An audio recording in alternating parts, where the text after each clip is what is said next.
Radio España. Onda Pesquera, la radio de la mar. Con Jesús Ferreiro. Aquí, en Radio España. Están ustedes a bordo de Onda Pesquera, la radio de la mar. Transmitimos a través de Radio España y desde la cabina Marconi de este buque informativo que aquí comienza su singladura de hoy. Bienvenidos a bordo. Bienvenidos a bordo de la radio de la mar. Onda Pesquera. Onda pesquera al aire quiere ir contigo a acompañarte en nuestra singladura, en este diario viaje, comunicando vida, llenando ausencias, quiere acercarte a quien en la distancia te siente tanto esperando estar. De frente, Onda Pesquera. Existen tres clases de hombres: los que viven, los que mueren y los que están en la mar. Contra viento y marea, sin miedo al temporal, navegamos unidos, la gran familia de la mar. Desde la ciudad de Santander y a través de Radio España, estamos transmitiendo para los 7 mares y los 5 continentes Onda Pesquera, la radio de la mar. Nuestro barco es la radio, navegamos unidos, la gran familia de la mar. Navegamos unidos, la gran familia de la mar.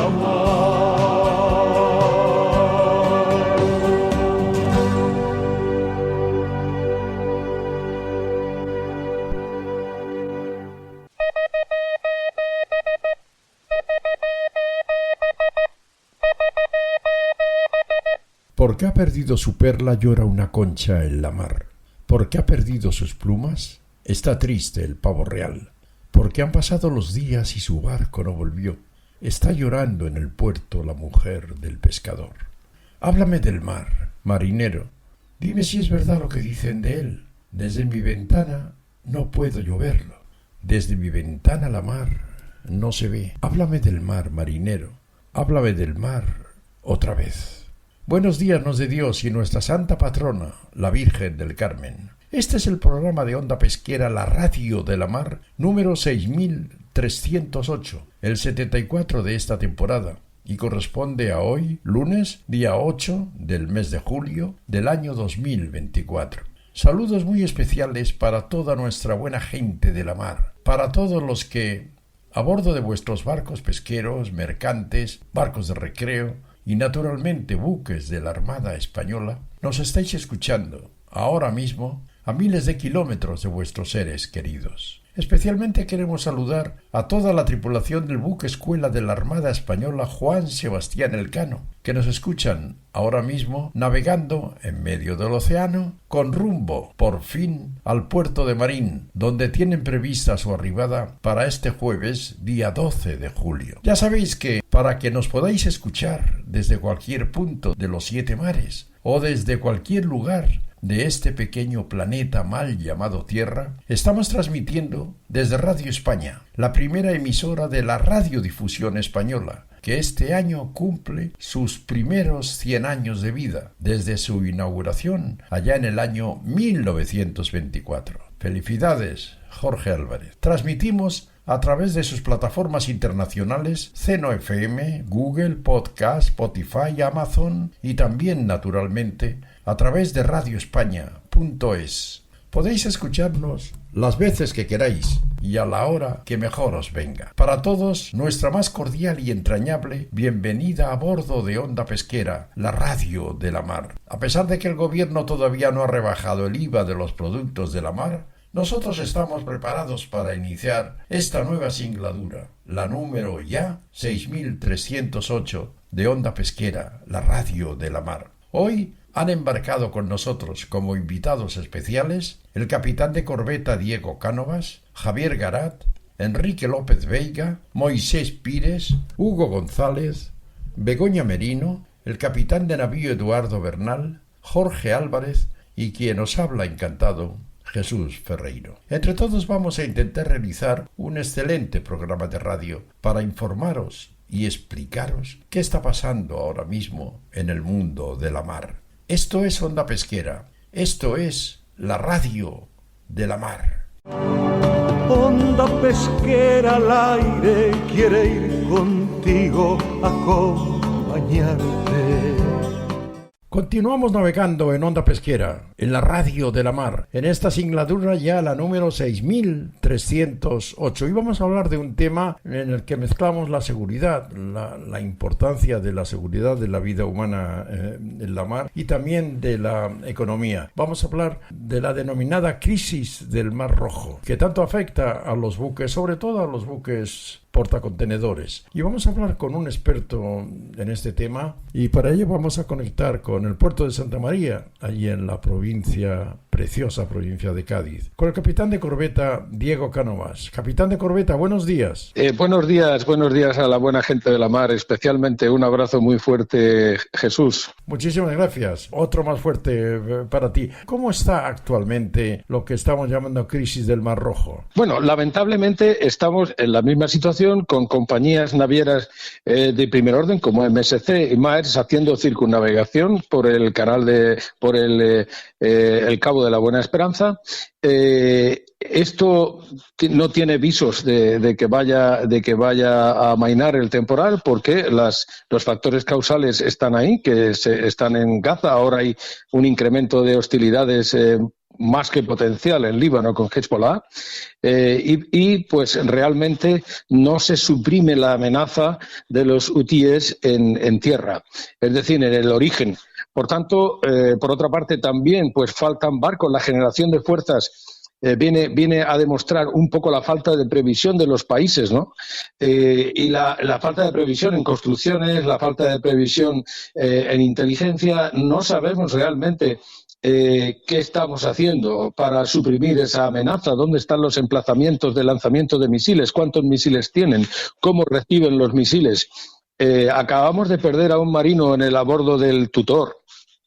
Esto es un desastre que no tiene viso de amainar.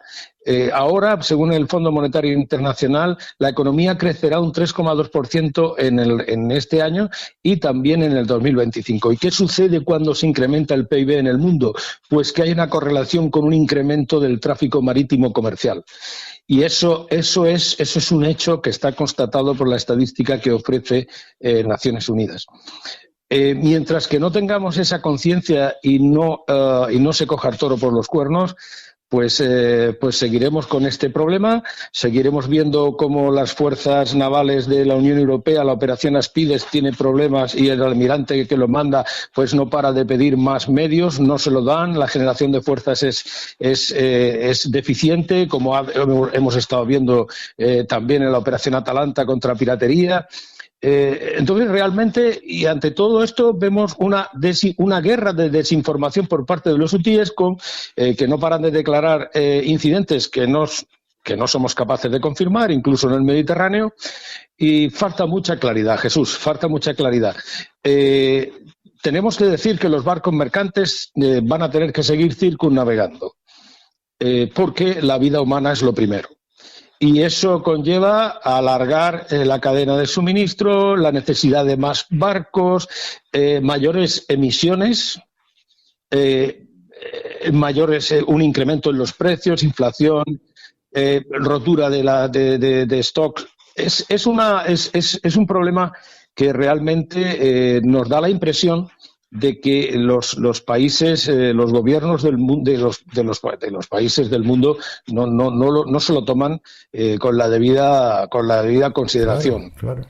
Esa es un poco, y lamento parecer apocalíptico, ¿no? Pero hay que ser claros, hay que ser claros. Sin duda. Y yo te pregunto, esta crisis afecta naturalmente a muchos países, tanto a los que envían las cargas como a los que lo reciben. ¿Por qué esos países no acaban con esto? Porque claro, es luchar 10 contra 1. ¿Por qué no se hace, digo? Es que la cuestión es lo que comentábamos antes, es la hipocresía y la falta de acción. Estamos viendo cómo en la Organización Marítima Internacional pues no paran de hacer comunicados, y como en la última reunión, pues pero es que estaba allí uno de los países que es miembro también de la Organización Marítima Internacional y al que se le acusa porque los hutis no han desarrollado una industria armamentística por sí mismos. Es evidente que les viene de Irán. Bueno, pues ¿por qué no se coge el toro por los cuernos y en todos los foros se enfrenta a esta situación a nivel diplomático, político y militar? No podemos mandar una operación de la Unión Europea simplemente para que defienda a los barcos y a ellos mismos sin suprimir la amenaza que viene de tierra. Eso es colocar a un almirante con unas capacidades altas, pero con unos medios exiguos. Entonces, no se puede. Esto es un tema político, evidentemente. ¿Por qué no se pone freno a esto? Pues porque no se tiene la voluntad política de dar un paso más allá. Y no se tiene la voluntad política también de donde está el factor causal, que es en Gaza, Israel. Pues también llevar a cabo una serie de políticas que hagan que Israel por fin adopte otro tipo de políticas, ¿no? Esto no le estamos dando la razón a los terroristas, ni a Hamas, ni a Hezbollah, por supuesto. Claro, pero ahora lo que ocurre, Diego, es que los ataques a los buques llegan desde tierra o van los piratas. ¿Cómo se hace? No, ahora lo que hemos visto es continúan los ataques con misiles, tanto balísticos como antibuque, y también hay un incremento, y bueno, la verdad es que la observación que haces es muy, muy procedente, porque se ve un incremento de embarcaciones sin tripular, autónomas, cargadas de explosivos. Bueno, pues el Transworld Navigator ha sido atacado así. Esto no es una amenaza nueva, Jesús. El utilizar drones tanto de superficie, aéreos, todavía relativamente nueva, pero drones de superficie no es una amenaza nueva, pero se ha incrementado la intensidad muchísimo. Pero ¿de verdad que las potencias navales del mundo no tienen capacidad de inteligencia, no tienen capacidad de suprimir esto? Eso es lo que sorprende. Pues es el ciudadano el que tiene que tomar conciencia de esto, de que no es la cadena logística, sino son nuestros marineros, nuestros pescadores que están allí y que transitan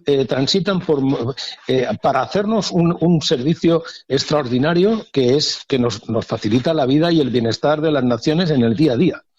Es decir, esto es una presión que el ciudadano tiene que hacer hacia los gobiernos, para que establezcan las prioridades como las tienen que establecer. ¿O tú calculas que esto puede durar mucho? Es muy difícil saberlo. Las grandes compañías navieras están haciendo una proyección, por supuesto, al resto del año. O sea, es decir, nadie puede saber cuándo va a acabar esto, en tanto y cuanto pues no se ve que se tomen medidas realmente eficaces. O sea, que se suprima eficazmente la amenaza desde tierra.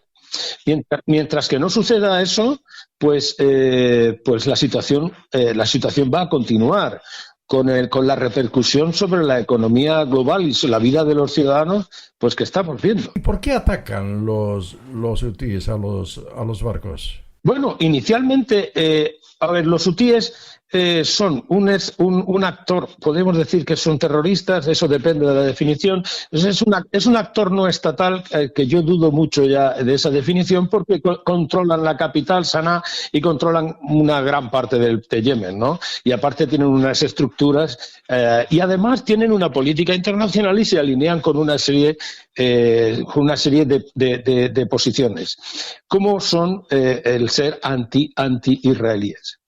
En un principio, los ataques se dirigían pues a buques con interés israelí detrás. Sabes que los intereses de un barco son bastante complejos: bandera, armador, el dueño de la carga, consignatarios, operador. Es complejo, es apasionante, pero complejo.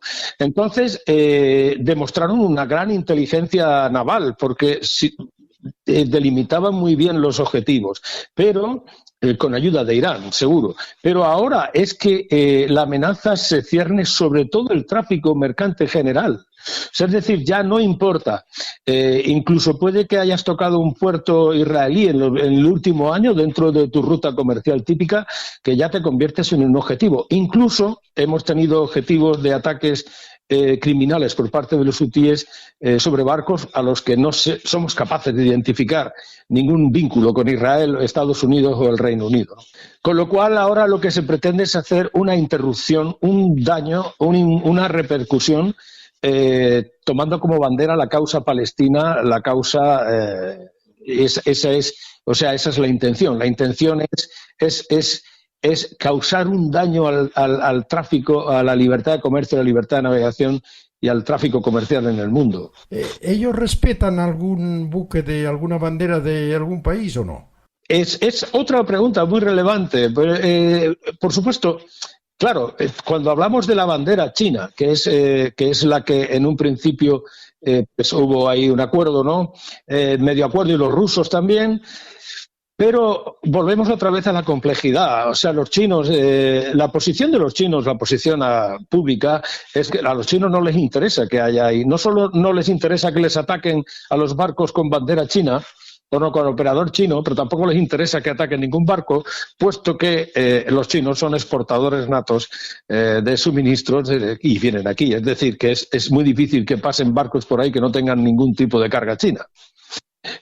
Por tanto, bueno, pues en principio parece que están excluidos como blancos barcos rusos o barcos chinos, pero la complejidad del tráfico, del comercio marítimo nos lleva a pensar que es muy difícil, ¿no?, que no afecte a los chinos, ¿no?, que no afecte a China. Es casi imposible. Claro. Es casi imposible, ¿no? Entonces, bueno, también China pues adopta un discurso un poco occidental cuando les interesa, con el idioma un poco occidental cuando les interesa, pero China tiene sus propios intereses, sin duda. Última pregunta. Los buques, al no utilizar el Mar Rojo, tienen que dar mucha vuelta, tienen que hacer muchas más millas. Claro, y hacen muchos más días de navegación, tienen que pasar el Cabo de la Buena Esperanza. Eso no solamente implica un alargamiento del tránsito, un mayor coste en combustible, sino también un incremento en la demanda de buques.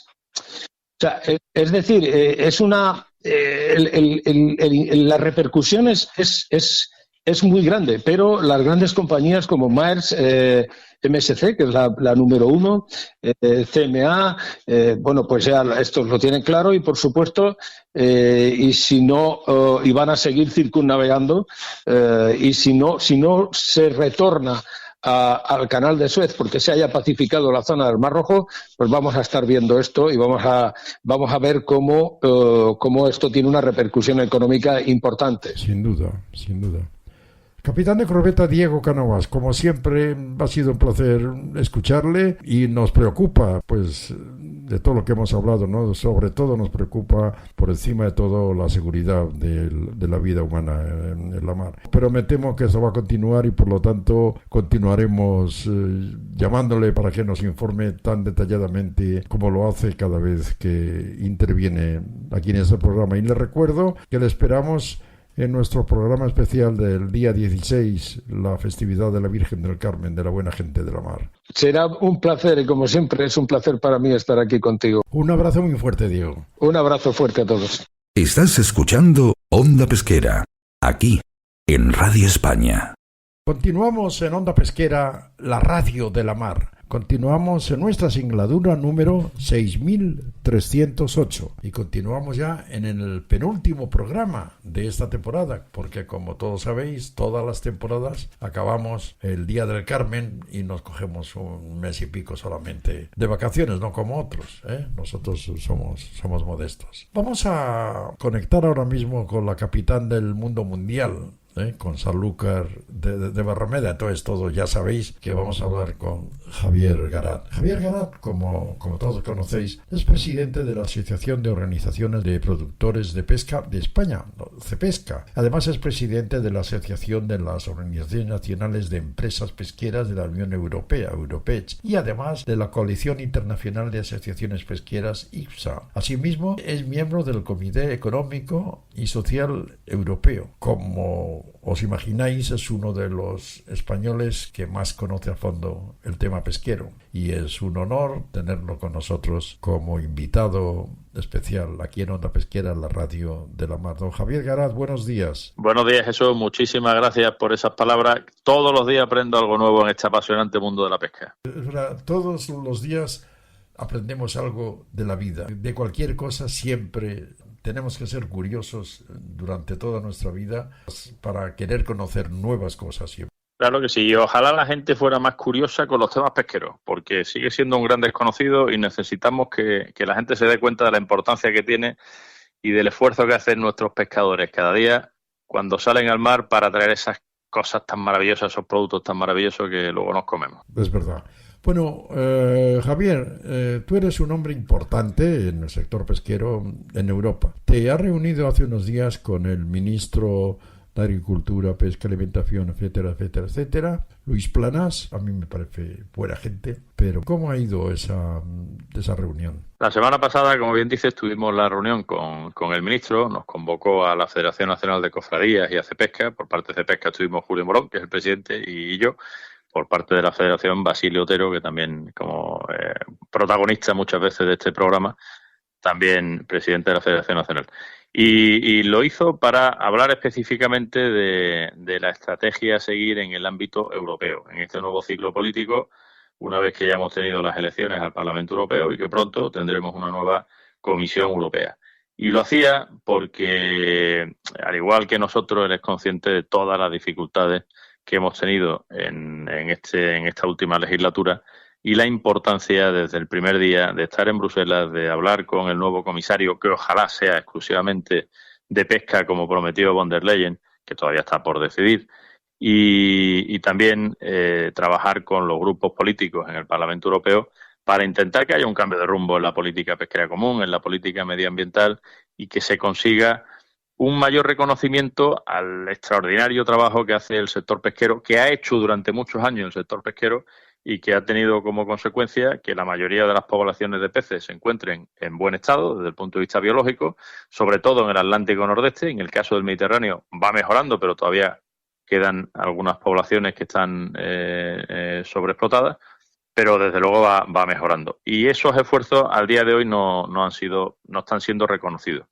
Y de ahí que quisiera hablar con nosotros para ver cuáles eran nuestras prioridades, contarnos cuáles son las suyas y sus objetivos y cómo podemos trabajar conjuntamente para conseguir que la pesca española pueda seguir para adelante. Y bien, todo muy bien, pero ¿qué va a hacer el ministro? Bueno, nosotros para empezar, el planteamiento que le hacíamos era, uno, necesitamos conseguir que haya un comisario de pesca. Él también lo piensa, todos los grupos parlamentarios lo han planteado, la misma von der Leyen lo reconoció, lo dijo, se comprometió en Galicia, ya hablamos de esto en otro programa, y bueno, ahora hay que ver qué va a ocurrir, pero bueno, eso es importante. En segundo lugar, poner en valor la sentencia del Tribunal de Justicia de la Unión Europea del 17 de enero, donde avalaba la importancia socioeconómica a la hora de fijar los TACs, los totales admisibles de captura, es decir, las cuotas en la Unión Europea. Recordarás que hubo un un recurso presentado por una ONG en Irlanda a un tribunal irlandés, donde le decía que los gobiernos no habían seguido las recomendaciones científicas y que, por lo tanto, en determinadas especies donde los científicos proponían un TAC cero y se había adoptado alguna cuota pequeña, pero se había adoptado alguna cuota pequeña para evitar lo que se llama el estrangulamiento en la política de la obligación de desembarque, lo de los descartes, y que de esa manera los barcos no tuvieran que parar, pues el Tribunal de Justicia no le dio la razón a la ONG y dio la razón a los gobiernos, en el sentido de que a la hora de valorar, a la hora de tomar la decisión sobre las cuotas, los gobiernos no solo pueden tener en cuenta la recomendación puramente científica desde el punto de vista biológico, sino también la científica desde el punto de vista social y económico. Y eso hay que sacarle partido y hay que exigir informes socioeconómicos de todas estas normas que surgen de la Unión Europea. Luego el ministro decía que era necesario un diálogo más estructurado en la Unión Europea, tanto con la Comisión como con el Parlamento, con el sector pesquero. Ya ha visto que con el sector agrario, a raíz de todas las protestas que se produjeron en los últimos meses en la Unión Europea, la Comisión ha estado más sensible, ha estado más atenta a sus necesidades y cree que con el sector pesquero todavía no, y que por lo tanto es importante impulsar eso. Hablaba el ministro de la importancia de la simplificación normativa, de trabajar en el ámbito europeo, sobre todo con la Comisión, para evitar que este sector, que ya es, él textualmente dijo, hiperregulado, se vea obligado con tantas normas que le hagan imposible la vida.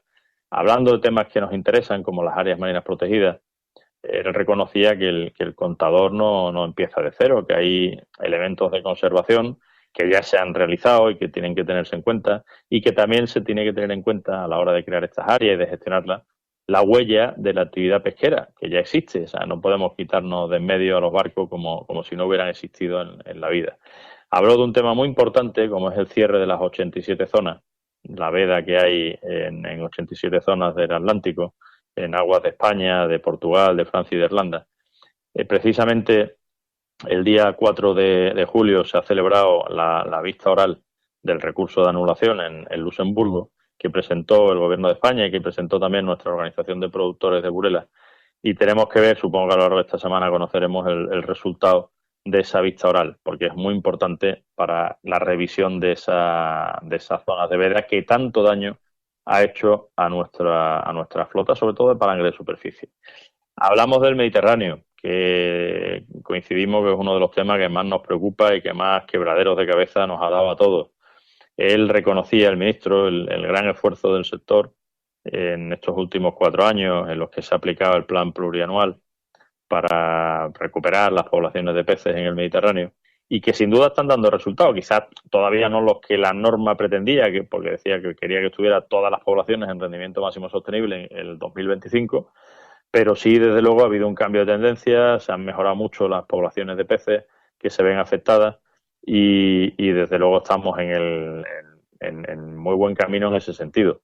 Pero también reconocía que los esfuerzos han sido tan grandes que ya el propio sector pesquero está al límite y que hay que hacer una reflexión sobre cómo debe afrontarse en el Mediterráneo la pesca en el futuro para no acabar con el sector pesquero, porque si seguimos así, en breve se acabará con el sector pesquero. Hablando del Fondo Europeo Marítimo y Pesquero, también decía, si queremos garantizar el relevo generacional, si queremos la descarbonización, pues habrá que revisar el ámbito de aplicación del fondo en cuanto a temas relacionados con el tonelaje y la potencia de los barcos, para tener más espacio a bordo para la mejor comodidad de los tripulantes.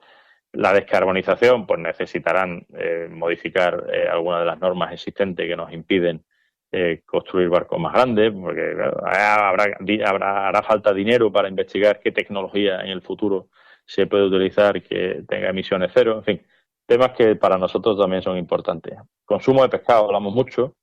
La importancia anunció, que ya lo sabíamos, ¿no? La nueva campaña de promoción que se va a poner en marcha después del verano, en otoño más o menos, de promoción de los productos pesqueros, para animar a los consumidores españoles a consumir, porque como lo veíamos también la semana pasada, que en el barómetro que sacó el Ministerio, que publicó el Ministerio, en apenas 10 años, de 2013 a 2023, se había reducido en un 30% el consumo en hogares. Si tiramos más para atrás, supera el 35%.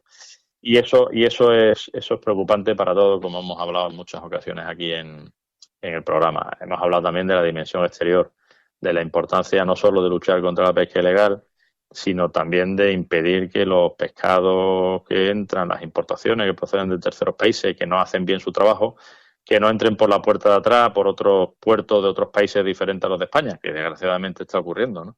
Hablamos de China y el gran interrogante y problema que supone para la pesca por su situación y por su condición de líder, pero líder que no hace bien las cosas. Y eso, desde luego, no es bueno.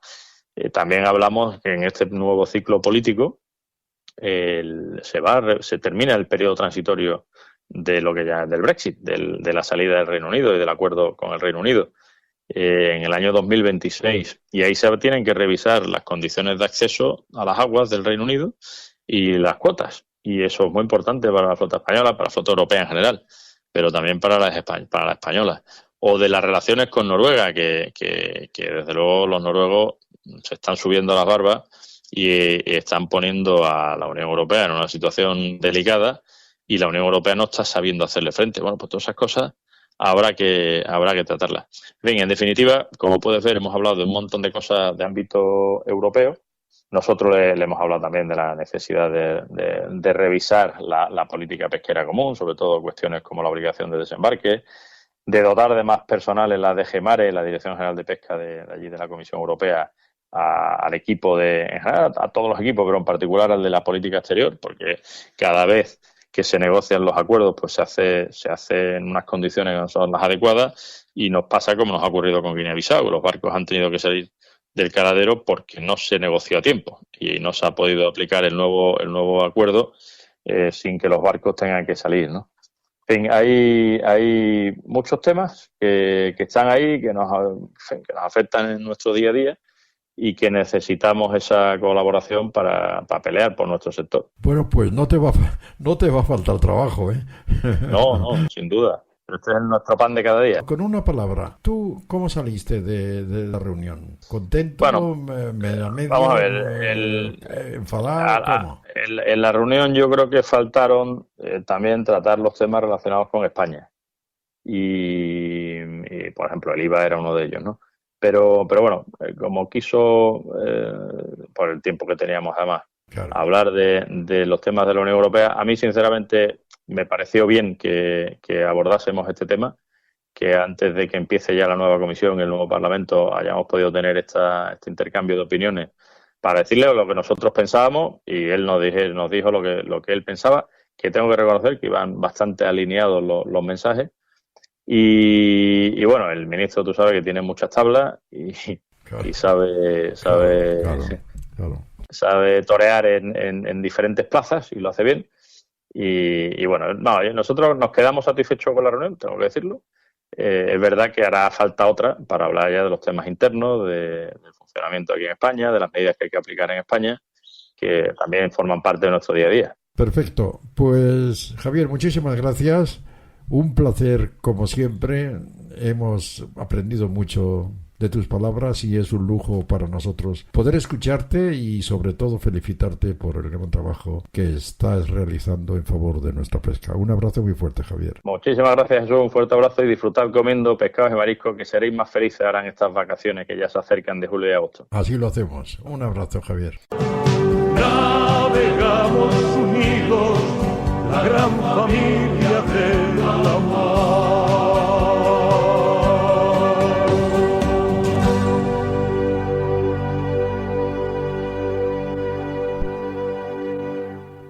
Continuamos en Onda Pesquera, la radio de la mar, y continuamos en esta singladura, ya la número 6308.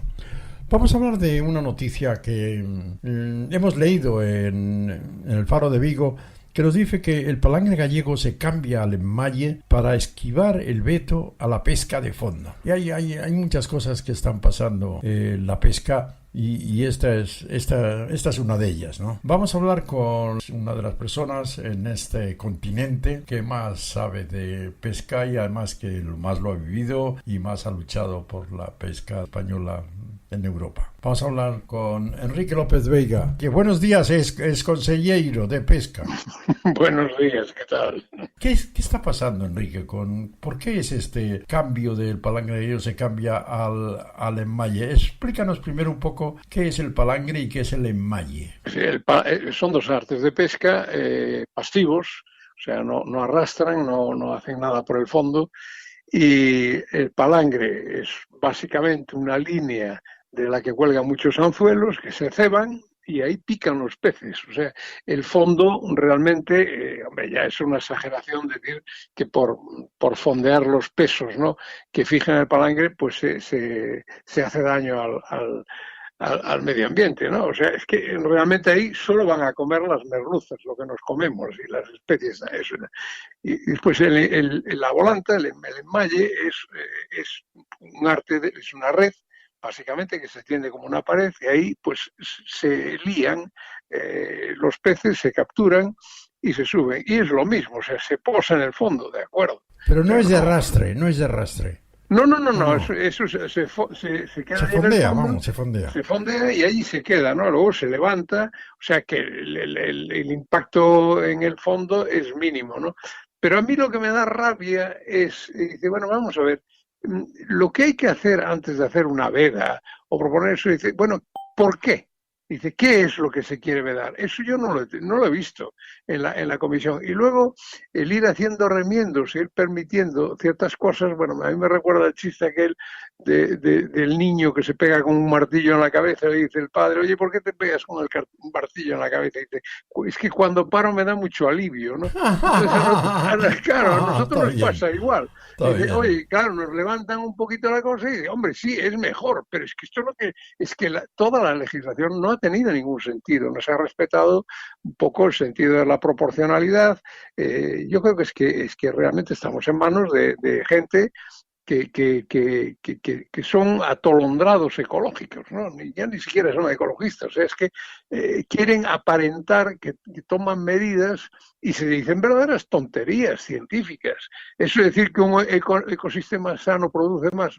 A ver, ¿qué me está usted diciendo? O sea, otra cosa es que las áreas marinas puedan servir para proteger la biodiversidad. Vale. Sí, pero ¿qué es lo que queremos proteger? ¿Qué especies? ¿No? ¿Dónde están? ¿Cómo impacta? Esto es lo que no se ha hecho al tuntún. Y esto es típico de la comisión de ahora, o sea, es gobernar para la galería. Pero ¿por qué, Enrique, no se razonan las cosas que se hacen? Yo creo que el gobierno, el que sea, el legislador, lo que sea, tiene que razonar y explicar, oiga, voy a hacer esto por esto. Pero no, se hacen las cosas y no se razona el por qué se hacen. Cuando usted era consejero de pesca de la Xunta de Galicia, ¿hacía lo mismo o no? No. Nosotros lo que hacíamos era estudiar las cosas, se ve, bueno, aquí por ejemplo, el régimen que tenemos nosotros de gestión de la pesca artesanal, que es el mejor, es el único que hay en Europa. No hay otro sitio que esté gestionado así, ¿verdad? Lo que se hace es con las cofradías, en este caso, que tienen las concesiones, las autorizaciones administrativas, decíamos, bueno, vamos a ver, ¿cuánto puede dar este recurso? Y con los biólogos del servicio de extensión se calculaba y dice, bueno, esto puede dar tanto al año. Y entonces decíamos, bueno, pues entonces, ¿cuántos días se puede capturar esto y cuánta gente quieren meter aquí, ¿no? Teniendo en cuenta de que como es una profesión, hay que establecer un número de mariscadores o de trabajadores que pueda ganar lo suficiente para cubrir las cotizaciones a la seguridad social y todo esto, ¿no? Entonces, una vez que se negociaba esto, se hacía el plan de explotación y se decide, pero no es al revés. O sea, no es al revés. Y a mí yo es que creo que no tienen idea. O sea, ahí está, la pesca está en manos de gente probablemente ni de lejos ha subido a un barco pesquero, ¿no? Entonces, no, pero es que tampoco saben. Ahora, también nosotros los españoles tenemos que espabilar, ¿no? Entonces, tenemos que coger nuestros centros de investigación, tiene que volcarse en estudiar las pesquerías donde trabaja la pesca española y averiguar su impacto. Se ha hecho, por ejemplo, en el Atlántico Sur y muy bien. O sea, que es que lo sabemos hacer, pero habrá que aumentar los equipos y dirigir un poco a la investigación hacia este tipo de cosas, ¿no? Esto depende del ministerio, ¿no? O sea, del ministerio correspondiente, en este caso del CSIC, pero claro, como también hay una tendencia a los investigadores a escapar de lo que es la investigación aplicada, esto yo lo he vivido en mis carnes, ¿no? Los que estábamos en el grupo de investigación pesquera, pues decían, no, es que eso es estar al servicio de la industria. Bueno, pero claro, o sea, no tenemos que estar a lo que la industria quiere, pero evidentemente investigar las cosas de las que nuestra industria depende, eso es obvio y es casi una obligación. Yo creo que todavía no se está haciendo lo suficiente. Por eso, porque no se dirige bien, porque no se dan los fondos y hay que hacer un esfuerzo muy grande para convencer también. O sea, sabemos lo que tenemos al otro lado. Una gente que son un poco locatis, ¿no? Que dice, bueno, vamos a poner el 30% ¿y por qué el 30 y no el 25 o el 26,7? Es que es esto, ¿no? Y eso es decir que por vedar una zona que va a aumentar la producción, pero bueno, esto es una tontería. Esto es una auténtica tontería, no es que no tiene ningún sentido. Es como decir en tierra, decir, mira, vamos a dejar que haya bosque porque así va a haber más trigo en ese sitio. Es que no es verdad. Pues no es verdad. Lo último que me ha llegado a mí de Bruselas, que el actual comisario de pesca, de cuyo nombre no quiero acordarme, dice que quiere, antes de irse, a ver si logra sacar un decreto porque todos los barcos pesqueros, todos, vayan pintados con los colores del arco iris. ¿Pero qué coño es esto? Pues es lo que quiere. Dice, pero vamos pero a ver. Es de verdad, esta gente... ¿Pero dónde estamos? Pero por Dios. Pero qué tontería es esta, ¿no? Yo pinto mi barco de color. Pues claro. Yo no sé, es que no entiendo esto no lo entiendo, esto no es política pesquera, esto ni siquiera creo que sea, no es política. Cada cosa en su sitio, hombre, cada cosa en su sitio. Es una pena, ¿no? Realmente, y siempre es porque la pesca, claro, como interesa a muy poca gente... Claro. Yo es que recuerdo cómo se nombró a Emma Bonino. Emma Bonino era de un partido radical, y como tenía Italia dos, y había que nombrar uno del gobierno, del Partido Socialista, y otro de la oposición, ¿no? Y estaba el Berlusconi, que no quería ver ni pintura pro, y dijo, bueno, pues nombro de la oposición a esta, y ahí empezó el jolgorio, ¿no? Con estas, bueno, y que conste que Bonino, comparada con estas consideraciones, vaya, por Dios. A eso iba. Detrás vendrá que bueno me hará, desde luego. Bueno, yo con su permiso, el chiste que me ha contado del niño con el martillo, lo voy a contar, pero no de un niño que se daba con un martillo y que luego, sino de un miembro o miembra de este gobierno que son capaces de eso y de más. O sea que así estamos, así nos va. Sí, tenemos que ser un poquito más proactivos, ¿no? O sea, vamos a ver, tenemos un problema de que va alguien que se supone que tiene mando en plaza y dice un disparate, lo transforma en política y nos hace puré. Bueno, pues tendremos que poner los medios para decirle, mire usted, no por esto y por esto. Y si usted hace algo que no tiene base, pues lo lleva usted al Tribunal de Justicia de la Unión Europea, que funciona bien y rápido. Don Enrique López Veiga, un fuerte abrazo y muchísimas gracias, porque la verdad es que es un placer no solo escucharle, sino aprender de lo que usted tiene la gentileza de repartir entre todos nuestros oyentes. Muchas gracias a vosotros, muchas gracias. Un abrazo muy fuerte. Un abrazo. Onda pesquera al aire quiere ir contigo a acompañarte.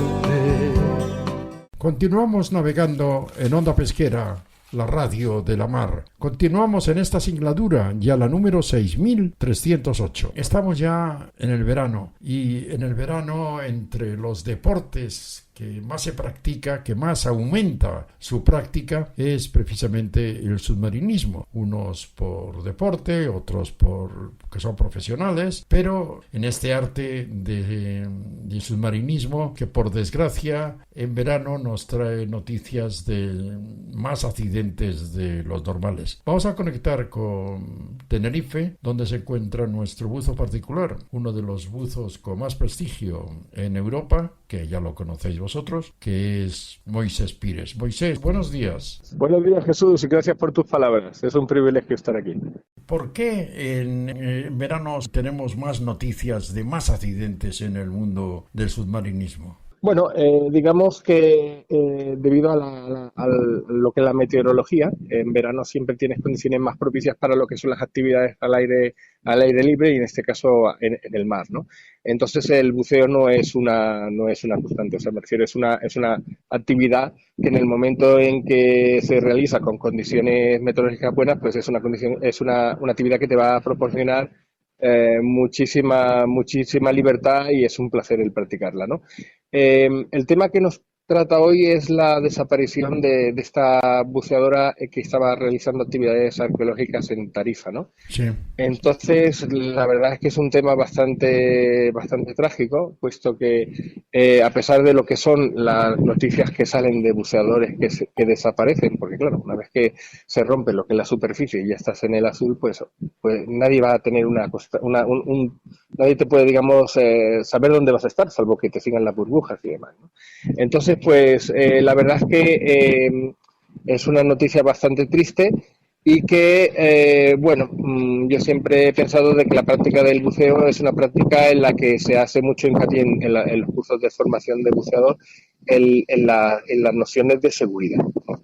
En tanto y en cuanto sabemos que lo que es estar bajo el agua, pues obviamente no podemos respirar, con lo cual tendríamos un gran problema en caso de que no tuviéramos aire para respirar. Entonces hay que siempre estar bien preparado, hay que estar bien entrenado, y hay que usar mucho lo que es el sentido común. Esta submarinista de la que hablas es una chica catalana de 24 años que es arqueóloga submarina. Y yo te pregunto, ¿es normal que en la arqueología submarina se sumerja solo una persona? No, de hecho, por reglas de seguridad, como mínimo tiene que ser una pareja, ¿no? O sea, siempre tienen que ser dos personas.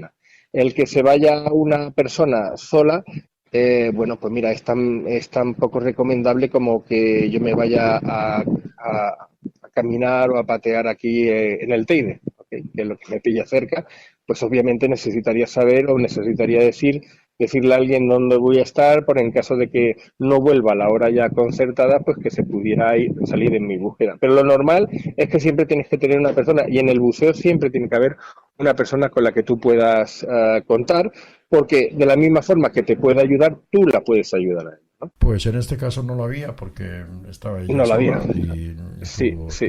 tuvo esa mala suerte. Claro, luego estamos hablando de que la práctica de arqueología, bueno, pues vamos a ver si están haciendo lo que es el típico sembrado, que estás allí y digamos que tienes que buscar algo entre la arena, vale. Si luego ya hay restos, como puede ser de algún naufragio, algún antiguo galeón y tal, bien. No por otra cosa debería ser más peligroso, salvo la profundidad a la que se encuentre, digamos, ese hallazgo arqueológico, ¿no? O sea, estamos hablando de que determinadas profundidades pues se tienen que hacer siempre con determinados equipos y con gente experimentada, ¿no? O sea, no es simplemente sacarte tu titulación de buceador, sino que tenga la titulación acorde a la profundidad a la que vas a bucear, ¿vale? Luego hablamos también de las condiciones. Las condiciones en el mar pues cambian con bastante frecuencia. Te puedes anticipar a lo que son los cambios de marea, pero bueno, el viento racheado te puede producir más olas. Bueno, no lo sé, a lo mejor resulta de que un cambio de corriente bajo el agua pues te cambia el patrón de por donde viniste, y te vienes a dar cuenta de que el aire se te acaba, ¿no? Hay cosas que tener muy en cuenta, y eso es algo que, por ejemplo, yo como profesional me doy cuenta, ¿no? Nosotros tenemos un suministro que es inagotable porque vamos conectados a la superficie con un suministro desde superficie, ¿no? Tenemos todo el aire que podemos disponer. Pero cuando ya vas solo con una botella, pues el aire es el que da. A mayor profundidad, menos aire vas a tener.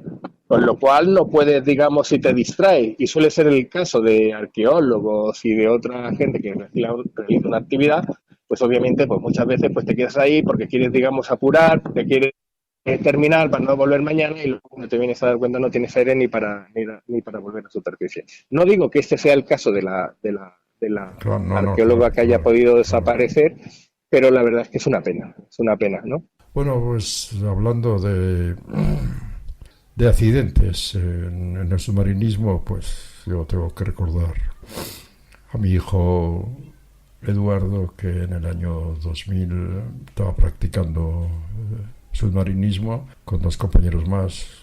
Un compañero se quedó sin aire, él bajó, le dio la botella y el que se quedó sin aire fue él. En fin, son cosas. Las trágicas cosas trágicas que pasan.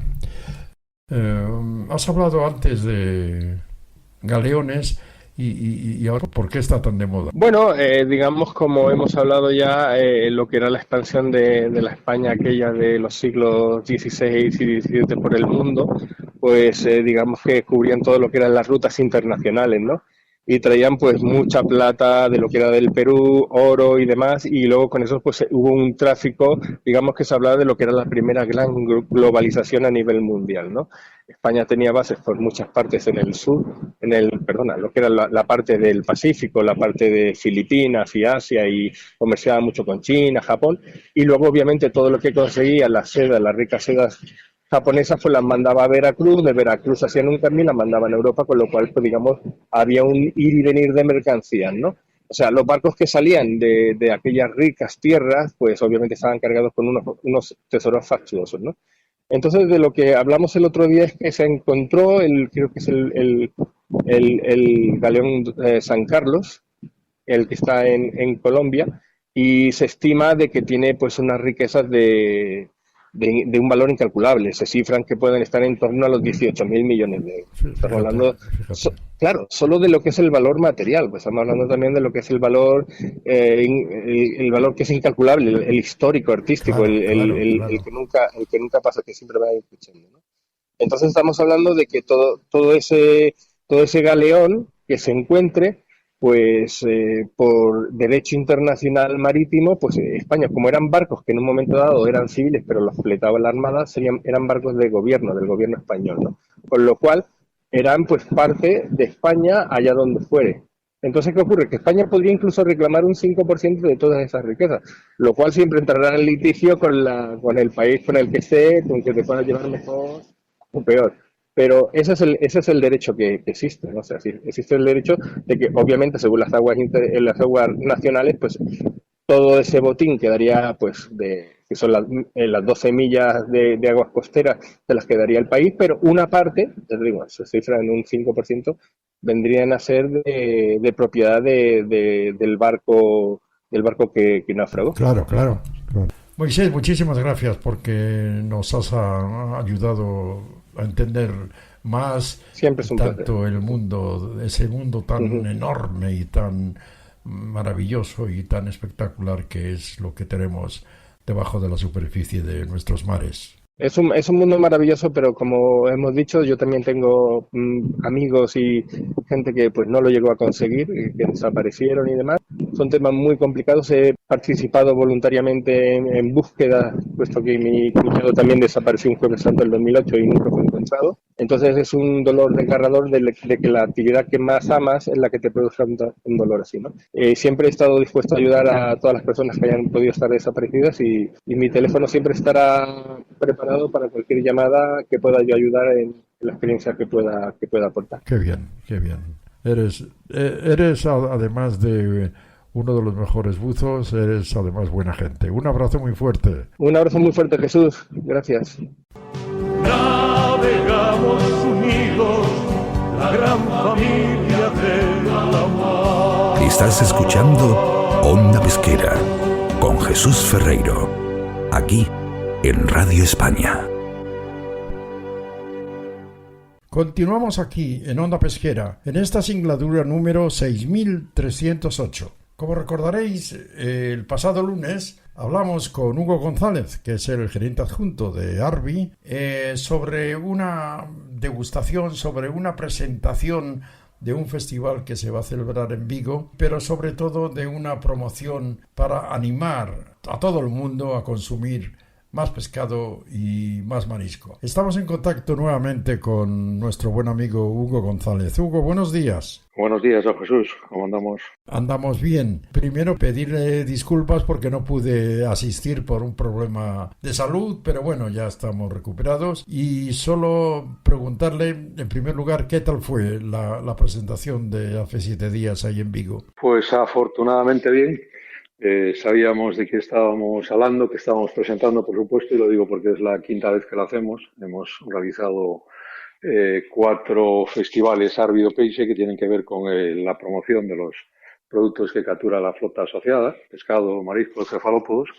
Y bueno, salió bien. Solo, bueno, echamos de menos por la coincidencia al presidente de la directora de Autoridad Portuaria, también a la jefa de explotación del puerto pesquero, por solapamiento, digo, porque les tocaba ese día y no pudimos cambiar, pues estar en Algeciras, pues haciendo su trabajo, presentando en una jornada de puertos, ¿no? En lo que a nuestra presentación se refiere, pues muy bien, bajo la batuta de Javier Pouzo, el presidente de la cooperativa, pues se le fue dando entrada a unas y otras autoridades, eso pues abarcó como una media hora, todo el mundo apoyando el festival por distintas razones, desde pues la promoción del producto propiamente dicho hasta el hecho de que somos capaces de reunir en 3 días y medio a una cantidad no despreciable de ciudadanos.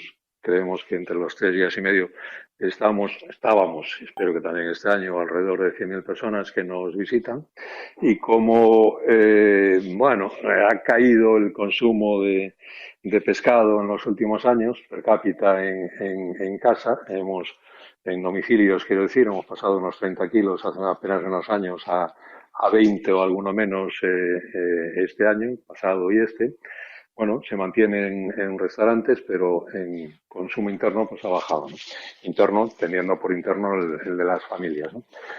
Nosotros tenemos el empeño de trasladarle a todo el mundo que comer, ingerir pescado es bueno para la salud de la persona que lo ingiere, sobre todo, si lo hace 2 o 3 veces a la semana, para las zonas costeras, para la economía, para la creación de trabajo, etcétera, ¿no? Y en eso estamos. Lo hacemos en un ambiente lúdico, con música. Es un festival gastronómico de asistencia gratuita. Uno solo paga lo que come o bebe. Por cierto, lo de la bebida, pues tenemos a Estrella Galicia como colaborador principal, aunque algún otro colaborador. Y bueno, estamos hasta cierto punto, diré, ilusionados porque habrá buena música, habrá actividades infantiles, habrá pues juegos, etcétera, ¿no? ¿Cuándo es el festival? ¿Qué fechas? Pues el 11, que es jueves, a las 7 de la tarde empieza, visita al alcalde, la primera caña, etcétera. Y el viernes, sábado y domingo, pues lo más fuerte, porque ya habremos hecho suficiente ruido, entre comillas, va esto mediático, lo habremos dado a conocer. Este año a los organizadores se les ha ocurrido hacer más publicidad de la habitual. Tenemos incluso un autobús por ruta cercana, pues con la publicidad de Ligos y Fes, o bueno, grandes cartelones en la ciudad, etcétera. Bueno, confiemos en que vuelva a gustar el festival.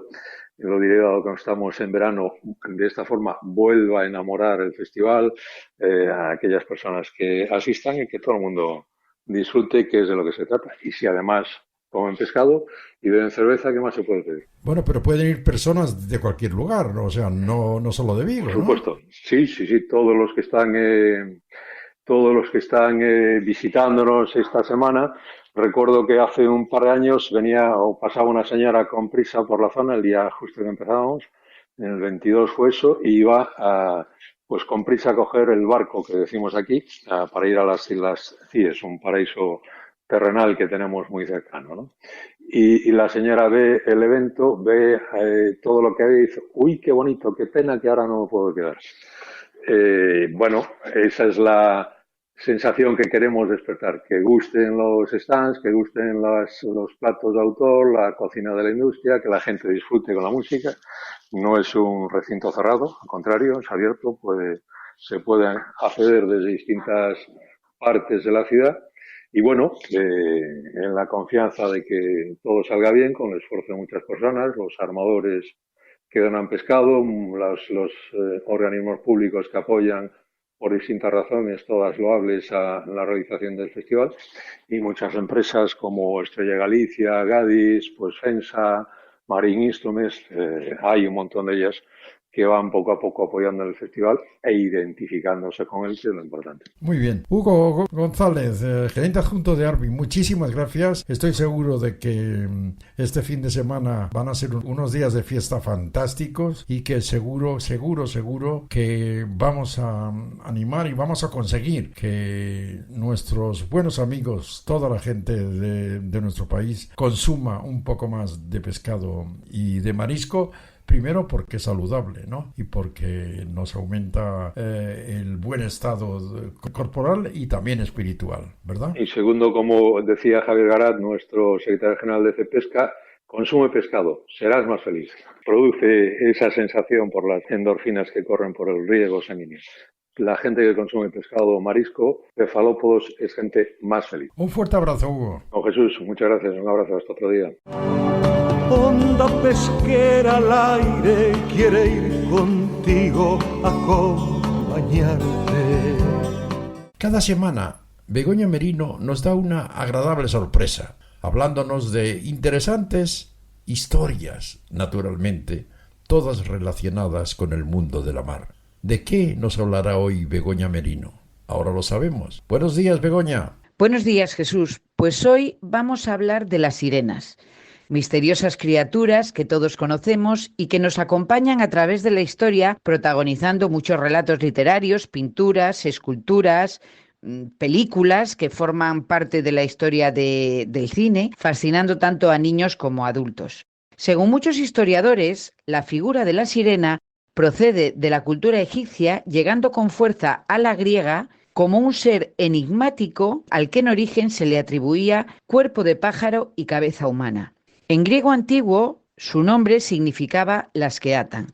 Siempre relacionadas con la mar, estas criaturas eran seres de belleza deslumbrante, con gran poder de seducción, que se sentían enormemente atraídas por los humanos y la vida terrestre. Poseedoras de una voz melodiosa y grandes dotes para la música, se les atribuye también un papel mediador entre el mundo de los vivos y el más allá. Encontramos el primer rastro literario de sirenas en la Odisea de Homero, donde recordamos al héroe de Ítaca, Ulises, que para sobrevivir al embrujo de los cantos de sirena, ordenó a sus tripulantes que se tapasen con cera los oídos y él mismo se ató al mástil hasta superar el terrible peligro que entrañaba el hipnótico sonido que hacía perder el rumbo a los marineros, que acababan muriendo a bordo de sus barcos chocando contra las rocas. Como decíamos, la figura de la mujer pájaro evolucionó tras varios siglos a la de mujer pez. Es en la Edad Media donde se extremó la negatividad de su simbolismo, considerando a las sirenas no solo un mal presagio en el mar, sino además la debilidad de los hombres ante la lujuria y la ambición. El rastro de estos seres marinos mitológicos ha quedado para siempre en ciudades europeas como Capri, Copenhague o Varsovia, fuertemente ligados a fascinantes sirenas, siendo en la actualidad verdaderos iconos generadores de extraordinarias leyendas. Antes de despedirme, también con sirenas, quisiera felicitar a los ganadores de la 75 edición del Coso Blanco 2024, concurso de carrozas de Castrurdiales en Cantabria. Francis II es la agrupación creadora de la carroza ganadora, son ganadores por segundo año consecutivo, cuya propuesta para esta edición ha sido una alegoría con temática marinera protagonizada precisamente por una enorme sirena con un bebé entre sus brazos. Emerger es el nombre de esta espectacular obra, un ejemplo más del fascinante atractivo de las sirenas desde el antiguo Egipto hasta nuestros días. Estás escuchando Onda Pesquera, aquí, en Radio España. Y como en cada singladura, cuando ya tenemos a la vista el puerto de destino, vamos a escuchar al capitán de navío Eduardo Bernal en su espacio Necesitas la mar, te enseña. Hoy nos habla de miscelánea marinera. Necesitas la mar, te enseña. Hoy vamos a hablar sobre miscelánea marinera, artículo 3. Extraído del libro de igual título, autor Amancio Landín Carrasco. Describimos aquí el tercer artículo de mis programas dedicado a misceláneas, es decir, curiosidades que dan las escrituras antiguas cuando hay paciencia para leerlas, que es menester no poca. Comenzamos indicando cada una por el título. Años de hambre y de graves retrasos en las pagas. El teniente general de la Armada, Mazarredo, que mandaba una escuadra, el 25 de febrero de 1798, escribe a Godoy dándole cuenta del grave descontento de la gente de a bordo, que sucia y harapienta durante los ejercicios en las vergas, reclama en voz alta, a lo menos ropa. Pero el descaro llega más. Días antes, cuando pasaba un buque cerca de la insignia de Mazarredo, en el momento de hacer el saludo a la voz, en vez del reglamentario «Viva el Rey», se oyó claramente «Pague el Rey». Ineptitud. En carta fechada en Santander el 27 de septiembre de 1588, posterior al episodio de la Gran Armada, el duque de Medina Sidonia, capitán general del Mar Océano y general de la ya desdichada flota, hacía esta tristísima y humilde confesión al secretario real Juan de Idiáquez. Mi falta de salud se va continuando, y así para ninguna cosa soy de provecho, y en ninguna manera, cuando la tuviera muy entera y muy firme, me embarcara, porque su majestad no se ha de servir de que yo me acabe tan sin género de provecho a su servicio por no saber de la mar ni de la guerra. Así vuestra señoría me tenga por olvidado en todas estas materias, y le suplico, pues nuestro Señor no se sirvió a llamarme a esta vocación, no se me ponga en ella. Y en las cosas de la mar, por ningún caso ni por ninguna vía trataré de ellas, aunque me cortase la cabeza, pues será esto más fácil que no acabar en oficio que no sé ni entiendo. Agarraderas. Un escolar de los de hoy no hubiera dudado en calificar a nuestro rey Alfonso X el Sabio de superenchufado, porque era hijo de Fernando III el Santo, bisnieto del emperador Federico II de Alemania, yerno de Jaime I el Conquistador, consuegro de San Luis, rey de Francia, abuelo de don Dionís, rey de Portugal, cuñado de Eduardo, príncipe de Gales, cuñado de Pedro III el Grande de Aragón, nieto de doña Berenguela y suegro de doña María de Molina, nuestras dos grandes reinas medievales. ¿Hay quien de más? Y pese a todo, el pobre no pudo colocarse nunca la pretendida corona del Sacro Imperio Romano Germánico. Untura. Materia con la que se unta algo. En el Museo de Pontevedra se encuentra reconstruido el despacho de don Casto Méndez Núñez, el héroe del Callao. En ese despacho se conserva un bote de farmacia con el rótulo Ungüento Méndez Núñez. Sabíamos de hoteles, cafés, calles y hasta ciudades bautizadas con los apellidos de don Casto, pero ignorábamos que la devoción popular hubiese llegado a incluirle en nuestra farmacopea. Se trataba de una untura usada con los heridos en el combate del Callao y que pocos años más tarde se exhibía en muchos botámenes de farmacias gallegas. Restitución. Cuenta un marino e historiador francés que en 1615 se enfrentaron al sur de Lima una escuadra española y otra holandesa. Esta había aparecido con intenciones nada amistosas. Al primer cañonazo de una de las naves holandesas, los españoles se vieron sorprendidos con una lluvia de piezas de oro sobre la cubierta. Más tarde se supo que la víspera del combate el enemigo se había apoderado de un galeón cargado de metales preciosos. Algunos marineros holandeses quisieron sustraer en su provecho la muestra del botín y la escondieron en la boca de un cañón. Fue así como al primer disparo restituyeron parte del robo a sus legítimos propietarios. Y finalizaremos con la miscelánea manco. Felipe II, sin duda conocedor de muchos abusos, firmó en 1593 una cédula en la que pedía a la Audiencia de Lima que de allí en adelante castigue con mayor rigor a los españoles que injuriaren, ofendieren o maltrataren a los indios, que si los mismos delitos se cometiesen contra españoles. Y el gran jurisconsulto Solórzano Pereira, en su Política Indiana, escribe: en cuya conformidad y ejecución aquel muy noble caballero del orden de Calatrava, don Daniel Paniagua de Loaiza, suegro y señor mío, y de la villa de Santa Cruz de Extremadura, siendo gobernador de la gran ciudad de Cuzco en el Perú, mandó cortar la mano a un español que en su presencia y sin causa bastante dio una gran bofetada a un cacique. Capitán de navío Eduardo Bernal González Villegas, Instituto de Historia y Cultura Naval, Onda Pesquera de Radio España.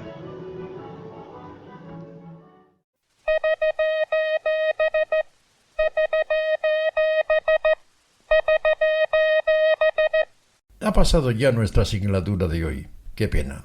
Y el gobierno sigue sin rebajar el IVA del pescado. Más pena todavía. Pero en Onda Pesquera seguiremos luchando por nuestra buena gente de la mar, tal y como lo venimos haciendo desde el primer día, hace ya 6.308 singladuras.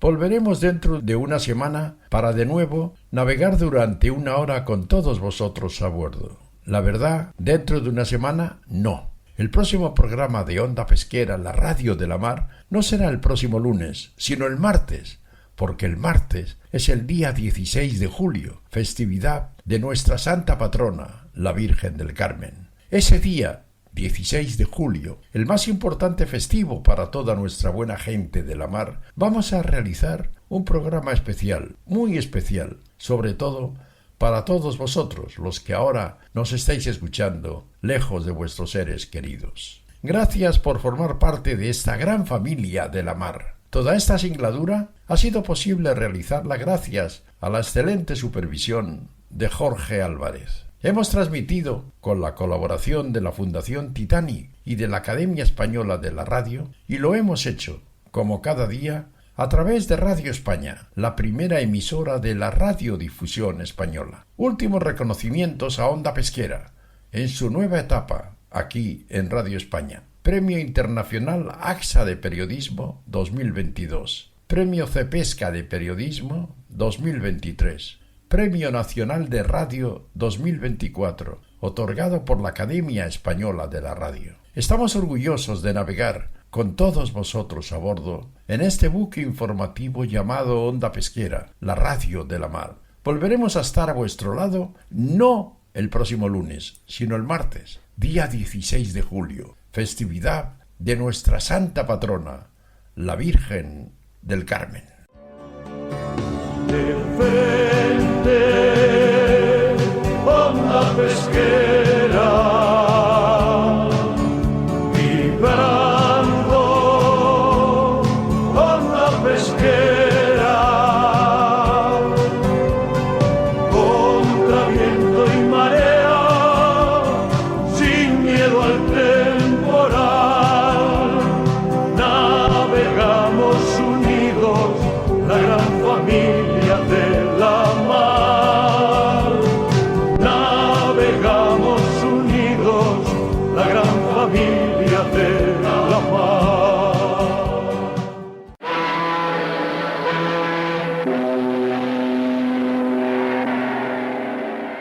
Radio España.